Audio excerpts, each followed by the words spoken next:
What's up everyone, Morey Croson here, and today we're going to be going over some of the truths versus the myths when it comes to primarily the three-point stance start. And I think there's a lot of misconceptions out there when it comes to the three-point stance start and what are going to be some of the most effective technique things that you want to be able to work through. So in today's video, we're really just going to focus on what are some of those misconceptions, and instead what are some of the things that you want to be able to focus on in order to make the biggest improvement in your start in the shortest amount of time. So as always, if you like this video, go ahead and smash that thumbs up down below. That really helps us out a lot. Subscribe to the channel if you haven't already, and if you have any comments or questions or recommendations, you can go ahead and leave those down below. We're going to go ahead and get into the video right now. Okay, so the first myth that I want to address here is going to be with that first step, right, and having a big first step. And that is not true. It should not be a big first step. It should really be a quick first step. You really want to get that first step down as quickly as you can. I'm going to be a little bit, sorry, my handwriting is not great. I want to be able to show you all the information and get through this as quickly as I can. So yeah, you definitely don't want to be taking too big of a first step that's going to make it so your contact time or the time on the ground is going to be too long. It's also going to make it so your ability to generate a lot of force within that leg is going to be lower than if you made that step quick and were really on the balls of your feet. That makes it so you're able to get into your turnover a lot better. The next one's going to be spine positioning. Right, this is a misconception where you should really be, staying down as you go. Now, you don't want to pop up for sure, but you want to be able to rise within your spine. So I'll just say should not be low, or do not focus on spine being low. Because the big thing that ends up happening here is if you get too focused on this, you're not going to be able to create very much knee drive, and you also might end up creating a lot of roundingness in your back, which is another big thing. So if you just focus on being able to get some of the other hips through, making sure your feet are fast, and some of the parts of the sprint like that, then your spine should be able to take care of itself. And as long with the spine, you want to try to keep it nice and elongated. I'd say, again, you don't want to end up being too rounded there. As long as you focus on it being nice and long, you should be good. But if you end up focusing too much on being low, it's going to just take you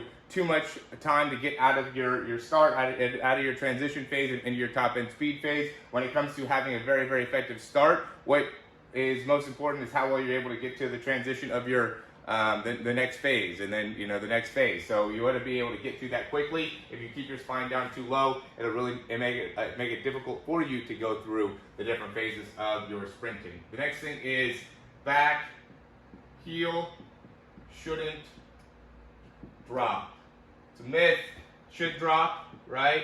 So what happens is when you first start, your back heel ends up loading. Whenever you're going to create any type of force production, there's going to be a eccentric load to a concentric load. So when you first start, you're going to have a bit of a heel drop with that back leg in order to make it so then you can propel yourself forward. You don't want to get rid of that back heel drop. I see some people that talk about how there shouldn't be that back heel drop there, but in actuality, that is a very normal process.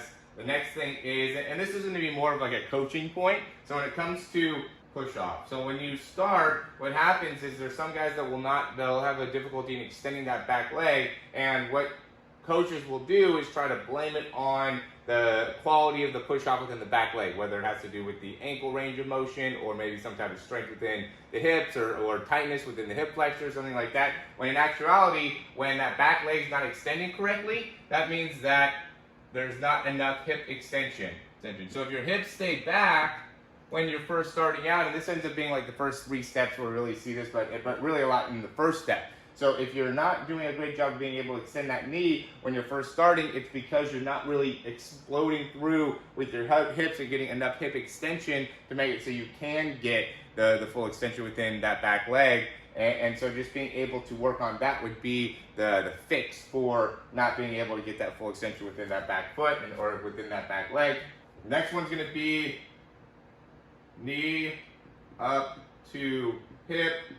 So when they first start off, when you first go through that first step, there will be coaches that will talk about driving that knee all the way up to the hip to start. That's actually not true. You do want to keep a low heel position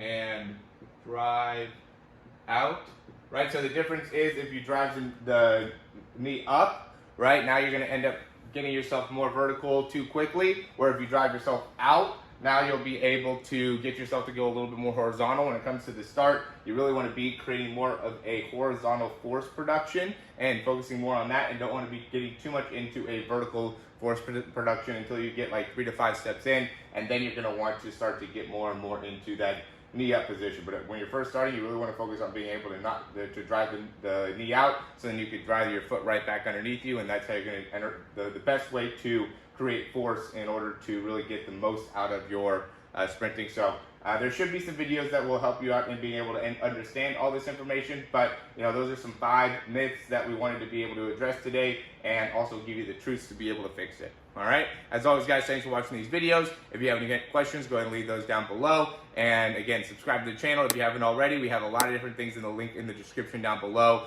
to help you out, whether it's a breakdown, whether it's a program. We have a free ebook, we have a few different free things that we offer down below. So if you have any questions or would like to learn a little bit more about what we do, you can go ahead and subscribe to one of those, and be happy to help you out from there. All right, thanks for watching, and we'll talk to you soon.